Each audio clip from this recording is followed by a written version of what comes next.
Hey everyone! Are you worried about thinning hair, weak strands, or hair loss? Don't stress out, nature's got your back. Today I'll show you how to make a simple DIY clay mask that can detoxify your scalp, strengthen your roots, and promote healthy hair growth, all without harsh chemicals. Let's get started.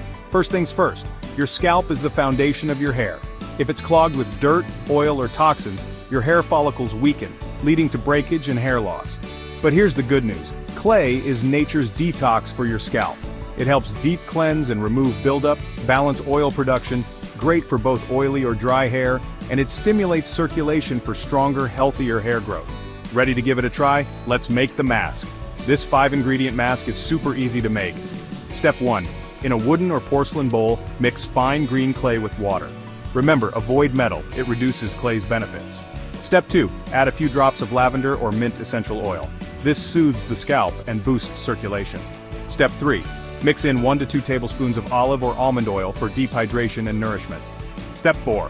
Apply a thin layer to your scalp, then relax for 15 to 30 minutes while the clay works its magic. Step 5. Rinse with diluted lemon juice, 1 to 2 lemons per liter of water for a fresh, natural shine. And that's it, a natural, easy way to cleanse your scalp, strengthen your hair, and prevent hair loss. For best results, use this mask once a week. Your scalp will feel refreshed, and your hair will be noticeably healthier. If you found this helpful, hit that like button, share this with a friend, and subscribe to Healthy Life Now for more natural beauty and wellness tips. See you in the next video.